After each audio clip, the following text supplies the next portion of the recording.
now, but What's going on, guys? Welcome back to the Beyond the Backboard podcast, another episode of 2 Minute Drill. My name is Omar. Next to me is Earl. Below me is Max. Today, we are talking about the Red Hot Rockets. Houston's going on an awesome tear. They're really, honestly, there's no other way to say this. They're fucking up the West right now. And what are your guys' thoughts? I got to get my timer out here, actually. 2 minute timer. yep. And, Earl, what do you got? Oh, me first? Yeah. All right, bet. No problem. You're the resident West fan. Look, this is my thoughts on the Rockets. They're playing great basketball. Anytime I turn on a Rockets game, it's entertaining. The combination of Sangoon and Jalen Green, I think it just works. A lot of people got a little confused with how they played last year because Sangoon got hurt and Jalen Green, it seemed like he was playing a little bit better afterwards. But honestly, I think he was just maturing his game. Once they started the season, things just looked a lot better. They looked comfortable out there. And I think it's because they kind of bought into just team chemistry. I think these guys have been together a couple of years now.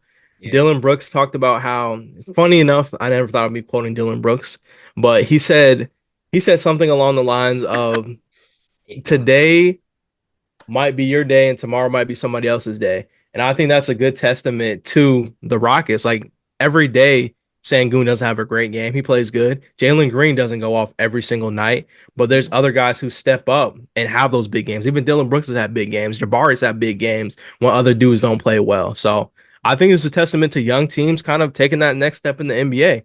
Look at the West. Top teams, OKC, Rockets, and the Memphis Grizzlies, all younger generation teams. So shout out to the Rockets. Some other people on this panel said they should blow it up. You can't even let me get to it, man. Don't even pay any of you guys. Split up the Rockets because there's no way. All right, we're going by 2 minutes. Listen, I will be the first man to admit on the face of this planet when I am wrong about something. It is completely okay, world, if you're looking at this. It's okay to be wrong about things. You live, you learn, and then you regret. Because goddamn, the Rockets are great. I came on this podcast and I said all last year they're going to have to blow it up. They're going to have to do something. And while I will add that Jalen contract was meant to be traded, I won't go into that right now. Okay, really? But what I'm trying to say is they built the plan. They built the band to see if Jalen Green was going to really start to go off this year. I'm glad to say that he has been. He's been doing really well. If Jalen Green took a turn for the worst, we could have seen a very different Rockets team. I don't know. But I will be the first one to say I was wrong about the Rockets. They were able to keep their core together, and I really like the way they were able to keep their core together. Alperen Sengun, just a menace of a man. Jalen Green is of all-star potential, and this team is like one of the most exciting in the NBA. So with that being said, I concede the rest of my time. Definitely the rest of – they're one of the most fun teams to watch in the NBA. I've said this where I give a lot of credit to Ime Udoka for instilling a culture into this team, for giving them a defensive-oriented base with a team that doesn't really have the greatest defenders, which is really impressive when you think about it. I mean, Fred VanVleet is always a liability on defense. He's like 5'2". That's just how it is. Şengün's a poor defender, just putting it as it is. He's like Jokic, phenomenal offensive player, doesn't play the other side of the ball. Jalen Green's not really a defensive guy either. I mean, they have Brooks and they have Thompson, but the fact that they have really been able to instill a defensive culture in that team without necessarily the defensive pieces, I think is a great testament to Udoka. And certainly offensively, this team has been outstanding. Like I said, when you have Şengün able to run an offense, when you have Fred VanVleet he had a spotty start to the season, but when he's able to hit shots, Jalen Green's been having great games. You know, you've got pieces like Tari Eason, like Jabari Smith Jr. I really like Jabari Smith Jr. I think he's got quite a good upside. They're playing like one of the best teams in the West. Can this last? I don't see them being the 1 seed at the end of all 82 games like they are right now. I think that spot, they're just keeping the seat warm for OKC to take that and run away with it the rest of the year. But keeping the seat warm. They're keeping the seat warm for OKC. I do believe that. But like a top 3 or 4 seed for Houston, I can't believe I'm saying this. I think it's on the table. It's going to be very hard. A lot of times you see young teams get off to a really good start to the season. But then when you get to the dog days of January, February, the more veteran, experienced, weathered teams tend to rise to the top. So we'll see if the Rockets can keep this up. I wouldn't be surprised if they fall off, but if they're able, I will say they have the ceiling of a team that can get a home court in the first round, like a top 3 or 4 seed. The fact that I'm saying that is a testament to how well they've been playing. Because right now they're a top 3 team in the West, which I didn't think they'd be a top 3 team in the West at any point in the next couple of years to start this season. So shout out to them. Can't wait to see where they go from here, honestly. Facts. All right. Yeah.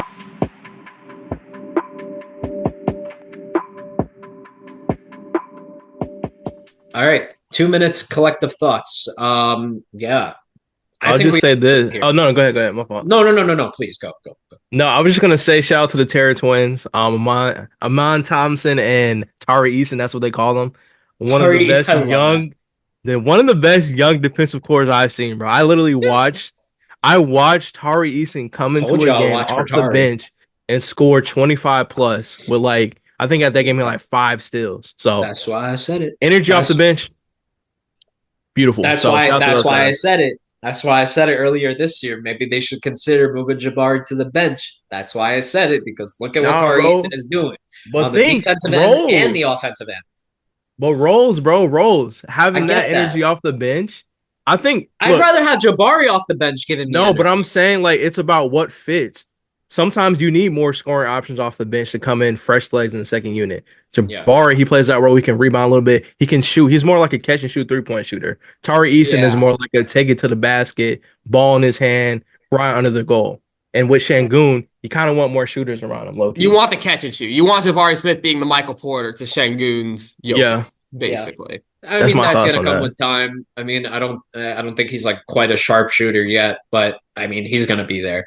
It's only going to take time with most of these players. And honestly, I think Tari Eason was injured for most of his career so far. So, I mean, I think he had one really injured season where he was out for a good bit, but it is nice to see him back. I'll end on this, honestly. I would like to see the Rockets pick up a couple more defensive pieces this season because, like I said, they're doing this right now without really inherently great defenders. Like Dylan Brooks and Thompson are good. Mm-hmm. They don't really have much defense in terms of players on that. They're really doing team defense. So if you give Udoka a couple more solid defenders, maybe maybe that defender slides into the starting lineup over Jabari Smith, and Jabari Smith comes off the bench. You trade him for a more defensive oriented 4 to pair with Şengün. That could be really good. That's what I want. All right, that is our 2 minutes, and there's a husky outside. Sorry, awesome. But that's it for our 2-minute drill segment. I'm sorry I had to cut Max short, even though we did. But thank you guys so much. I hope you guys enjoyed this episode of 2-Minute Drill. Make sure to tune in later on this week for the full podcast of our full thoughts on the East and the tournament, us breaking it down for you guys to make sure you guys know what you're talking about when you're talking about the in-season tournament. A little bit of James Harden magic and a little bit more. Thank you guys so much. Appreciate every single one of you. And please, please, please subscribe! Woke me up from my nap. Thank you guys. Have a great rest.